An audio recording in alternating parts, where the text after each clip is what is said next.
Buenas noches, muy buenas tardes, muy buenos días, depende de la hora de donde ustedes me ven. Espero que tengan un excelente inicio de semana.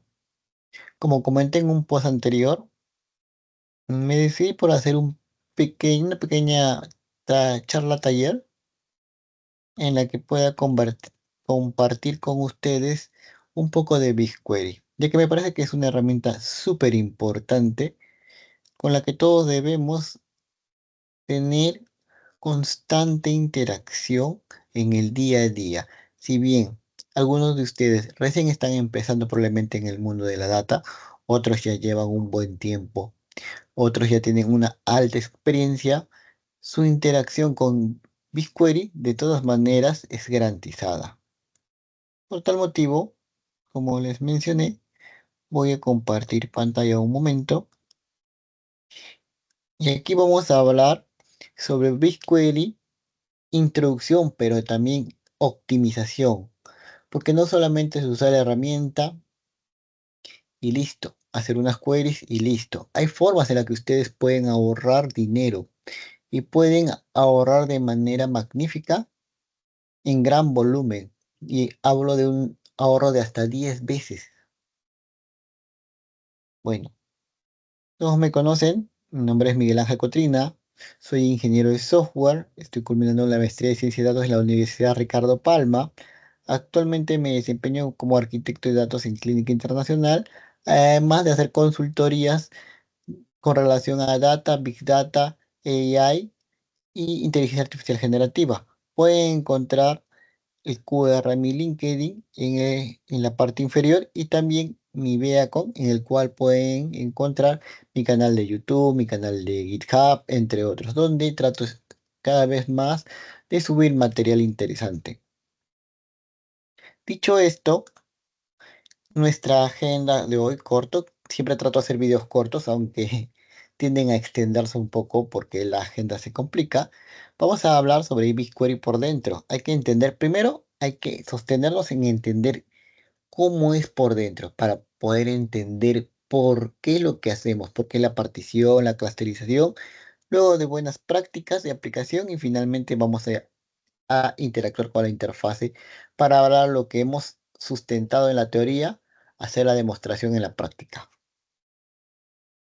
Muy bien, bueno, BigQuery de por sí, un ratito, ya, BigQuery de por sí está compuesto por un conjunto de herramientas que los respalda. Detrás de BigQuery, unos actores súper interesantes.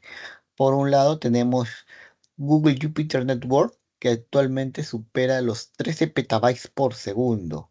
Esta red de data centers es tan veloz que ustedes no pueden sentir la diferencia entre la velocidad que se transmite entre un disco duro y una máquina de procesamiento. Por tanto, al BigQuery estar sustentada por esto, ustedes van a procesar la data almacenada sin sentir la mínima latencia.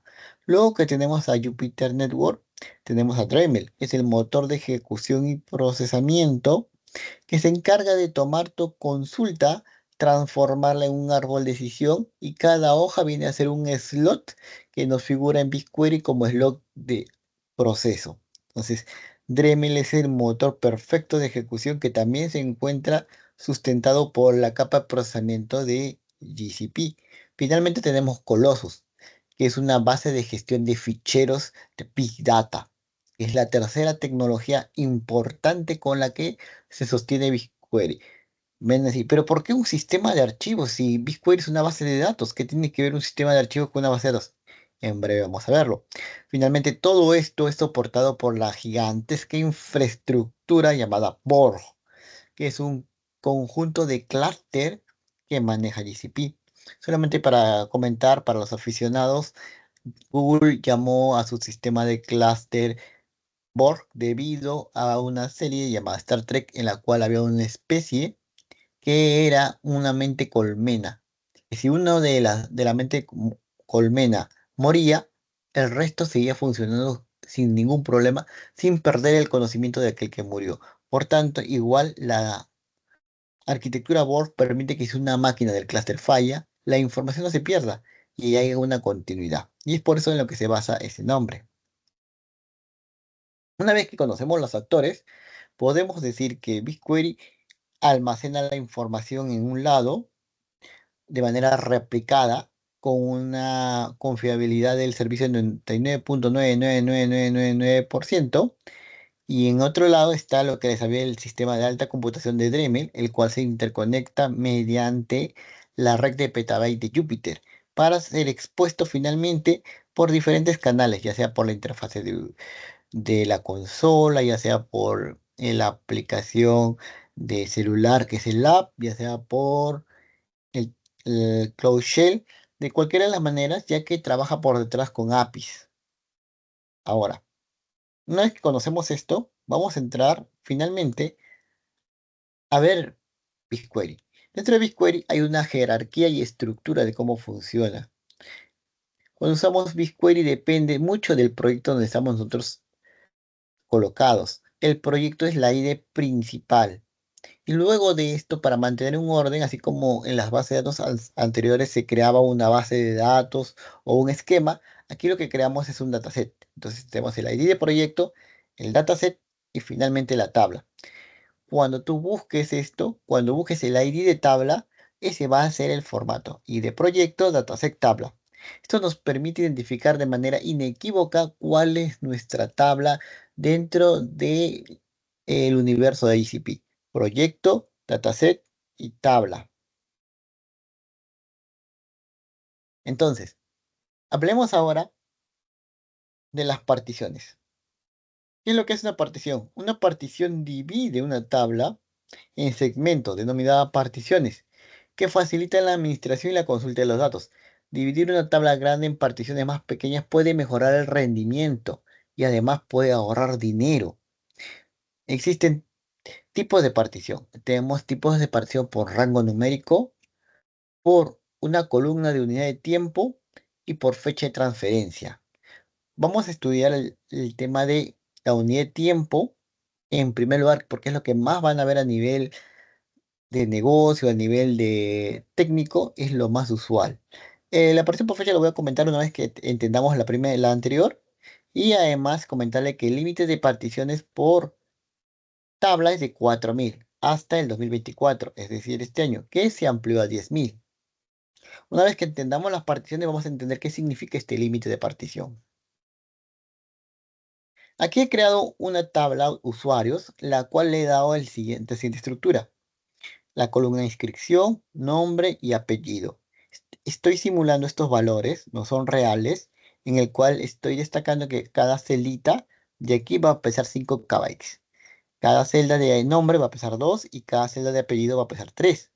Eso quiere decir que la columna completa con 4 registros pesa 20 KB. Recuerden que estos valores no son reales porque en la realidad no pesaría tanto, pesaría bytes. Entonces, si esta columna pesa 20, esta columna pesa 8 y esta columna pesa 12, significa que la tabla completa pesa 40 KB, ya que cada fila va a pesar 10 KB. Entonces,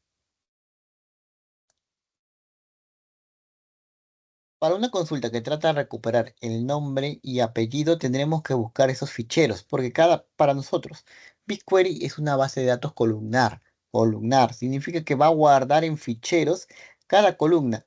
¿Cuánto pesa el fichero nombre? Pesa 8 KB. ¿Cuánto pesa el fichero apellido? 12 KB. Si tenemos una consulta que busca select nombre apellido, ¿cuánto va a pesar? 20 KB. Porque él va a ir a traer los archivos. Él no sabe exactamente qué nombre quieres. Así tú le digas que quieres un nombre X, para encontrarlo tiene que traer el archivo completo. Por eso es columnar, porque cada columna se guarda en un archivo. Recuerden esto claramente. Select nombre apellido, te traigo las dos columnas y pesa 20 KB. Entonces, yo les pregunto, volvemos aquí. Aquí tenemos las tres columnas sin particionar. Nombre pesa 8, apellido pesa 12, inscripción pesa 20. Son tres archivos. Tenemos estas queries. Vamos a quitar esto. Muy bien. Tenemos la primera query. Select asterisco from usuario. ¿Cuánto debería pesar? si la tabla es usuario, esto va a pesar toda la tabla, por tanto nos pesa 40 KB. Select nombre from usuario. Eso significa que nos trae toda la columna nombre, por tanto va a pesar 8 KB.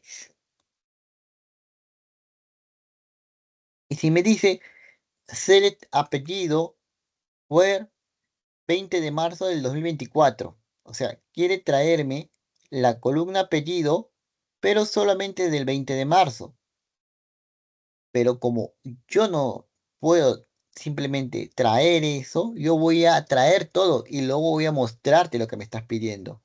Por tanto, voy a traer apellido y voy a traer inscripción. Significa que esto pesa 32 KB. 12 de esta columna, apellido, y inscripción también estoy utilizando. Entonces, 20 de aquí. Esta pesa 32 KB. Y aquí que me pide que sea el 21 solo figura una vez, pero tampoco puedo saber eso. Tengo que traer toda la información, por tanto también me va a pesar 32 KB. La gran consulta, si yo traigo apellido, pero lo limito un límite 1, ¿cuánto pesa? Me va a pesar 12 KB. O sea, va a traer toda la columna de todas maneras. Aquí no importa que muestre 1, lo que importa es lo que escanea. ¿Estamos claros? 40 porque trae todo. La fecha va a traer igual 32 porque no puedes saber. Ya, entonces, ¿qué significa? Yo quiero, y por lo que veo, quiero particionar esta tabla por la columna inscripción. Pero hay tipos de partición, por día, por mes, por año, por hora. Como los datos a mí me están viniendo por día, a mí me conviene particionarlo por día. Entonces voy a particionar la tabla por día. ¿Y eso qué significa? Que se va a transformar en esto. Ya no son 3 archivos, ahora son 9, porque va a guardarlo por día. ¿Qué significa? ¿Qué vas a encontrar dentro de nombre los 20 de marzo de 2024? Dentro de nombre 20 de marzo de 2024 vas a encontrar a Carlos y a Mario.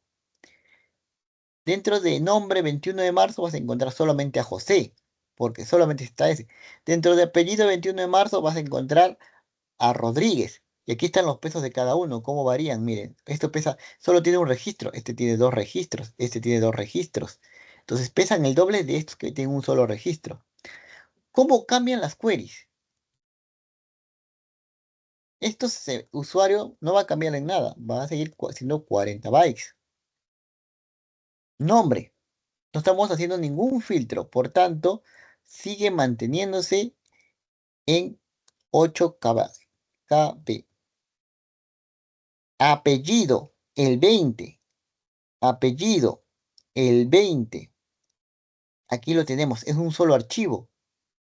Entonces, pero para hacer el 20 necesito también traer la fecha de inscripción para hacer el where. Por tanto, voy a tener estos dos campos. Eso significa que esto va a pesar 26 por ser el 20. Pero ¿qué tal si aquí le pongo el 21? El 21 ya no tiene dos registros, tiene uno. Significa que aquí me va a pesar 3 de acá y 10 de acá. 13.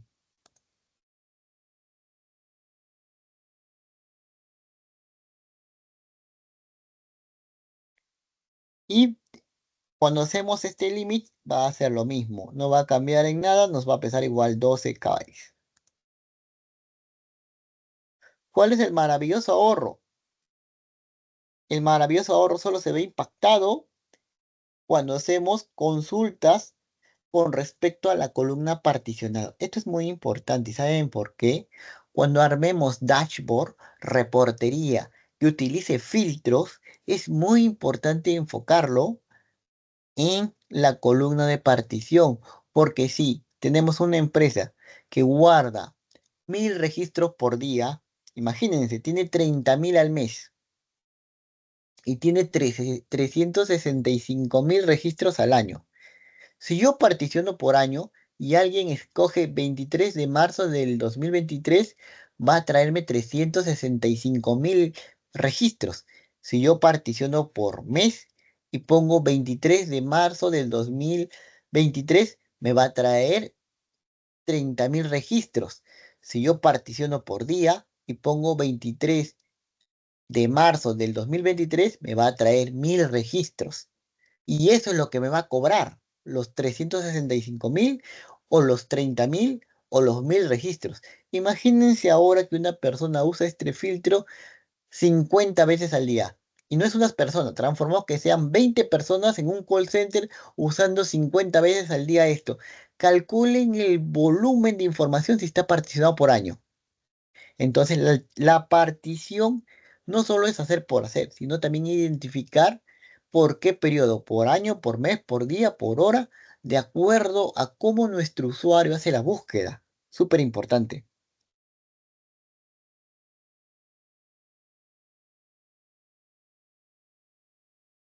Pero ahora, la partición es excelente, nos ahorró dinero. Pero si queremos mejorar la velocidad también de procesamiento, podemos trabajar con la clusterización. ¿Qué hace la clusterización? Ustedes habrán escuchado que el ordenamiento de un conjunto de datos permite encontrar información más rápida. Por eso es el método burbuja. Entonces, acá podemos ver un ejemplo de no clusterizado, en el cual toda la información se encuentra desordenada. Una vez que nosotros clusterizamos, por ejemplo, por país, se va a ordenar la información. Se va a empezar a ordenar la información de tal manera que nos va a permitir tenerla y poder agruparla para cuando hagamos una búsqueda. Si utilizamos doble cluster, pueden ustedes clusterizar hasta 4 columnas aproximadamente. Si ustedes clusterizan por dos valores, también miren, aquí empieza a ordenarse. Dentro del grupo uno está ordenado. Dentro del grupo 2 está ordenado. Dentro del grupo 3 está ordenado. O sea, usted me puede decir, profesor, pero nosotros lo vemos que acá está la U, acá está la J, acá está la U, acá está la K. De acuerdo. Lo que está es agrupándolo para llevar el orden. Y aquí ya una vez que está agrupado, ordena los segmentos en función al orden de la agrupación. ¿Entienden? Por eso es importante y más fácil de encontrar la información. Ahora, nosotros aquí ya lo vemos correctamente ordenado. Miren, como debe ser. Y aquí vemos que además, si lo particionamos, recuerda que hablamos de las particiones. Acá lo particionamos y además lo ordenamos, lo clusterizamos, vamos a tener no solamente ahorro de costo, sino también vamos a tener velocidad de procesamiento, con lo cual vamos a tener mejor rendimiento. Entonces, la clusterización es importante, ¿ya? Para ganar ahorro en procesamiento, pero la clusterización les va a ahorrar mucho dinero y muchos dolores de cabeza. Y me ha pasado, les comento, no lo van a sentir al comienzo. No van a sentir, pero no hay mucha data. Va a pasar el tiempo y se va a volver demasiado engorroso por el volumen de datos que ya va a ser costoso. Tengan mucho cuidado con el detalle de la partición. Buenas prácticas. Importantísimo. Primera buena práctica. Recuerden que el cobro de cualquier consulta en BigQuery se va a asociar al proyecto donde estén parados en ese momento. ¿Qué significa? Que si usted hace una consulta a cualquier proyecto, pero aquí arriba dice el proyecto clases data, el cobro va a ir a ese proyecto, al proyecto clases data, indiferentemente a dónde hagas la query. Costos. Tienes que identificar dónde particionar y además tienes que identificar cómo guardar adecuadamente las tablas históricas. Recuerden que el procesamiento nos cuesta $6.25 por terabyte. Hay dos tipos de almacenamiento, activo y a largo plazo. La mayoría no lo utiliza adecuadamente. Activo significa cualquier tabla que esté siendo modificada perennemente. A largo plazo significa que no ha sido modificada en los últimos 90 días. Imagínense lo siguiente, tú tienes una tabla histórica, la cual puedes agruparla por año. Tabla histórica del año 2023, lo pones en una sola tabla y ya no se modifica. Después de 90 días, esa tabla te va a costar la mitad del precio de almacenamiento. Y puedes agrupar tabla 2021, 2022, 2023. Estructuras de una manera que puedas usar un comodín y ya está. Ya haces queries con comodín. Te va a ahorrar mucho dinero si tienes muchos teras de información. Las buenas prácticas del DML. BigQuery no ha sido de manera nativa pensado para usar DML. Sin embargo, lo permite. Tenemos que tener claro que los DMLs inserts tienes hasta 1500 declaraciones de insert que se pueden escuchar simultáneamente por día. Luego de esto, si se exceden, existe una cola de 10 declaraciones que pueden ejecutarse simultáneamente. Hasta que ellas se ejecuten, existe una cola de 100 declaraciones adicionales.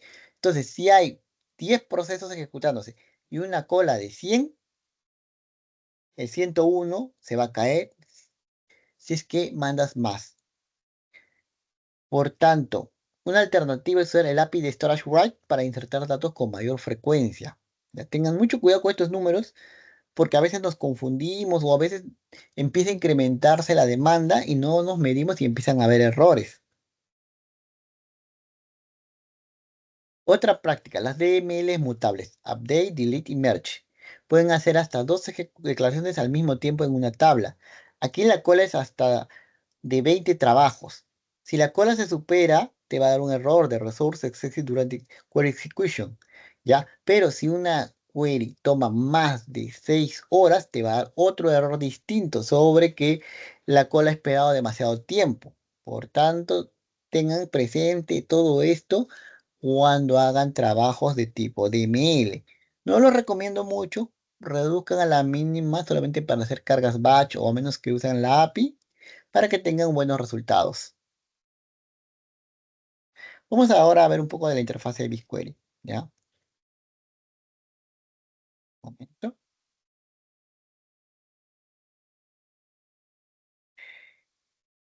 Espero que todo esto les haya podido quedar un poquito más claro y que, un momento, podamos ayudarlos a que puedan más adelante guiarse para los diferentes tipos de casos que se pueden presentar. Entonces, vamos a ver la pantalla. Voy a compartir un momento nuevamente para explicarles. Esta es la interfaz de BigQuery. Nosotros aquí podemos crear un dataset, data base, no, data test 01, por ejemplo. Tenemos el conjunto de datos que se acaba de crear.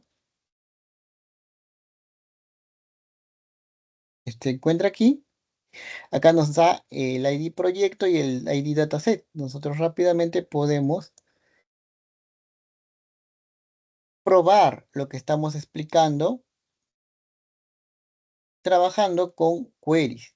Yo para eso he preparado un material que va a estar compartido en el Git. Les voy a mostrar en el cual ustedes pueden crear tablas.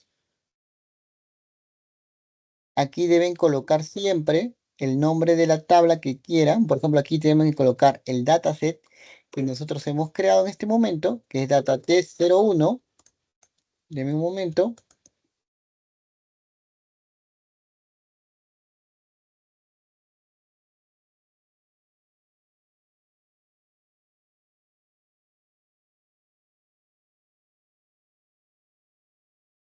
El datatest, entonces con el datatest colocamos aquí, aquí y creamos nuestras tablas.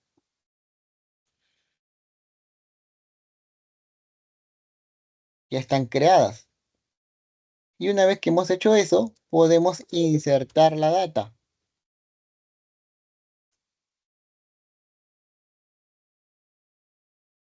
Ejecutamos para insertar data. Esto lo hago rápidamente. Pero hay algo que hay que corregir. No olviden cambiar el nombre del dataset. Estamos insertando data, pero no hemos corregido el nombre del dataset. Listo. Con esto ya tenemos la data. Otra cosa muy importante, cuando ustedes inserten data o tengan data, para visualizar como buena práctica, ustedes deberían darle vista previa. Nunca hagan un select. ¿Ven? Acá pueden ver la data. Acá es una tabla particionada. Y acá además en el detalle, les va a salir por qué está partición por día. Y tabla sin partición. Igualito, vista previa. Entonces, nosotros vamos a hacer la query que habíamos hablado.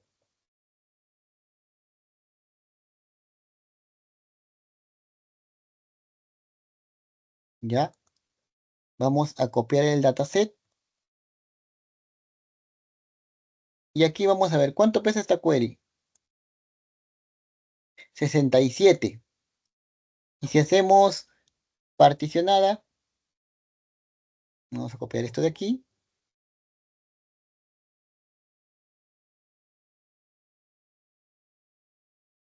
Ujú,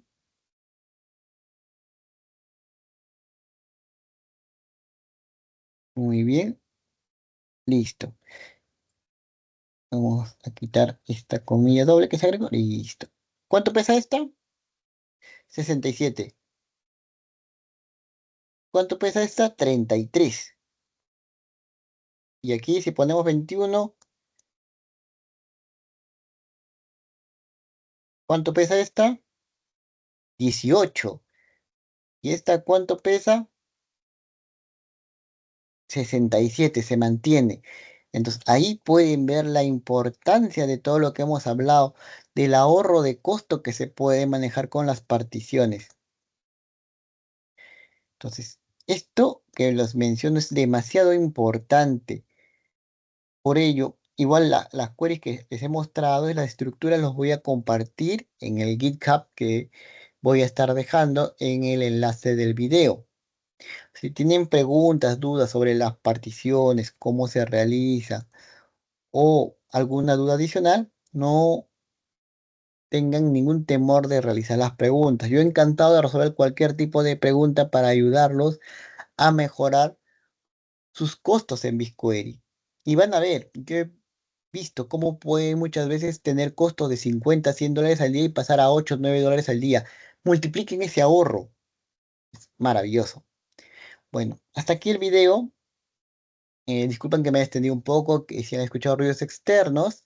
Muchas gracias por acompañarme y espero verlos en otro de mis videos y que el material les haya sido de total ayuda.